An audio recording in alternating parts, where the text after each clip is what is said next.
Dalam buku, Mengapa G30 SPKI Gagal, suatu analisis yang disusunnya, Mayor Jenderal Purnawirawan Samsudin bercerita, pada bulan November tahun 1965, ketika itu pimpinan redaksi harian Kedaulatan Rakyat Wonohito memberitahu jika ada pembongkaran sebuah kuburan massal di daerah Pedan, Klaten, Jawa Tengah yang berisi 22 jenazah aktivis Marhaenis, terutama GPM atau Gerakan Pemuda Marhaenis yang dibantai PKI.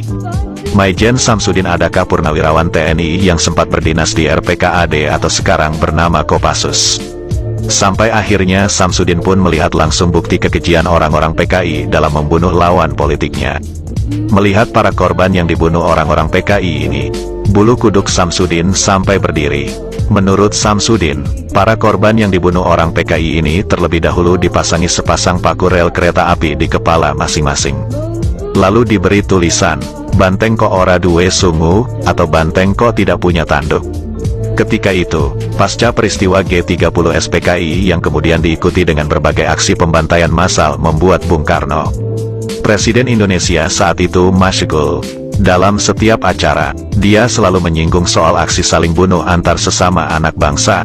Misalnya, seperti dikutip Maijen Purnawirawan Samsudin dalam bukunya, dalam pembukaan Mukernas atau Musyawarah Kerja Nasional Himpunan Mahasiswa Islam, HMI, di Istana Bogor pada tanggal 19 Desember tahun 1965.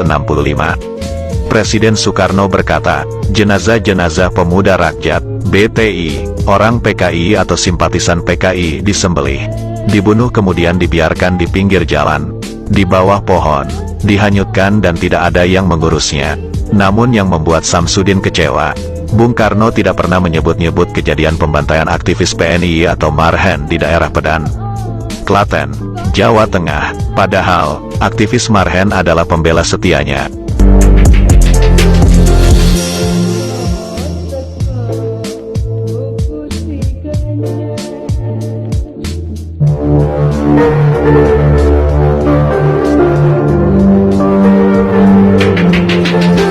Letjen Purnawirawan Kemal Idris, dalam buku biografinya, Bertarung dalam Revolusi, menceritakan pengalamannya saat menumpas pemberontakan PKI di Madiun pada tahun 1948. Ketika itu, Kemal Idris masih mayor dan sedang jadi komandan Batalion Kala Hitam Siliwangi yang ditugaskan menumpas pasukan PKI.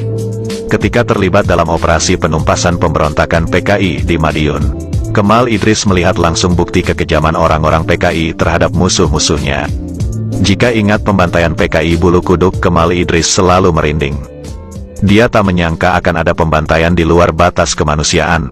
Saat meletus pemberontakan PKI di Madiun, pasukan yang dipimpin Kemal, salah satu yang ditugaskan untuk menumpas pemberontakan PKI yang meletus di Madiun. Dalam buku biografinya, Bertarung dalam Revolusi, yang disusun Rosihan Anwar bersama Ramadan KH, Rai Rizal, dan Din Majid, Kemal menceritakan pengalamannya saat ia memimpin pasukan Kala Hitam menumpas pemberontakan PKI di Madiun. Kemal bercerita, ketika itu setelah Batalion Siliwangi menduduki desa Randu Blatung yang terletak sekitar 2 stasiun kereta api sebelum Cepu, diusahakan mengadakan kontak melalui telepon dengan pimpinan stasiun dan pimpinan para pejuang di sana. Dari kontak itu diharapkan dapat memperoleh informasi situasi dan keadaan medan yang hendak dituju. Tetapi usaha tersebut tidak berhasil. Karena itu saya ambil suatu sikap dan memutuskan pergi ke Cepu dengan kereta api yang saya jalankan sendiri. Lok kereta api itu suatu lori bermotor digunakan untuk menarik beberapa gerbong terbuka yang dapat menampung 1 kompi tentara. Semua tentara saya perintahkan turun setelah sampai di 1 stasiun sebelum Cepu, kata Kemal dalam buku biografinya. Kemal dan pasukannya lalu berjalan kaki menuju Cepu. Pada mulanya dilakukan pengintaian atas kemungkinan adanya situasi yang kurang menguntungkan, karena pasukan komunis dikabarkan telah terlebih dahulu memasuki kota tersebut. Ternyata adalah sebaliknya, Yon 4 di bawah pimpinan Mayor Daeng lebih dahulu tiba di sana. Ia bersama tentaranya bekerja sama dengan masyarakat menyelamatkan daerah tersebut dari gangguan komunis. Dan di sana saya bertemu dengan Kolonel Mustopo. Bersama beliau ada seorang wartawati gadis Rashid dari majalah Siasat, kata Kemal.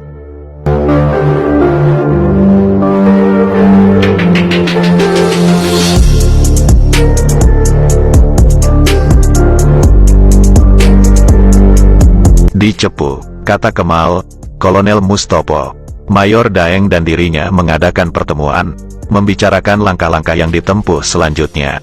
Hasil pertemuan itu memutuskan untuk dapat berjumpa dengan Kolonel Sudirman, ayah Basofi Sudirman di Bojonegoro.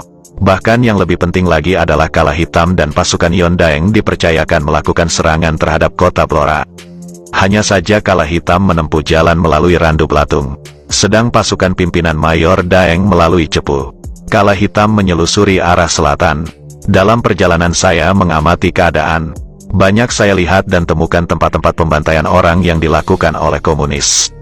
Sambil berjalan tercium bau bangkai sampai menyengat hidung.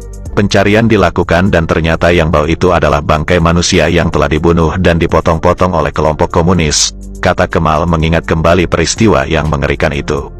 Dengan mata kepala sendiri, di Blora Kemal dan pasukannya juga menemukan beberapa sumur yang terisi jasad manusia. Maka tidak ada jalan lain yang ditempuh, kecuali harus merebut dan menguasai Blora dari tangan komunis untuk mencegah pembantaian tak berlanjut. Pasukan Kala Hitam yang dipimpinnya ternyata 2 hari lebih dahulu tiba di Blora daripada pasukan pimpinan Mayor Daeng. Mereka sangat heran atas gerak cepat yang dilakukan oleh Kala Hitam, baik menempuh perjalanan maupun dalam menguasai kota Blora dan sekitarnya. Suatu kesan yang sulit saya lupakan mengenai kekejaman dan kebiadaban komunis terhadap masyarakat setempat. Kejadiannya begini, ujar Kemal dalam buku biografinya. Dari Blora pasukan Kala Hitam naik kereta api kembali ke Wirosari untuk mengadakan patroli pengamanan. Pada waktu berpatroli itulah, Kemal menemukan satu tempat pembantaian. Di dalamnya terdapat 3 tubuh manusia, 1 laki-laki dan 2 perempuan. Masing-masing diperagakan bagaikan orang-orangan yang ditancapkan di tengah-tengah sawah pakai baju, celana dan topi, gunanya untuk menakuti burung yang datang untuk memakan padi yang menguning. Begitulah keadaannya, manusia yang laki-laki itu ditusuk melalui anusnya, sedangkan yang perempuan melalui kemaluannya dengan bambu yang telah diruncingkan dan kemudian ditancapkan ke dalam tanah. Ya, dapat dikatakan manusia itu persis seperti di sate, kata Kemal. Bagi Kemal pemandangan mengerikan itu selalu diingatnya. Kalau teringat itu, buku kuduknya selalu merinding.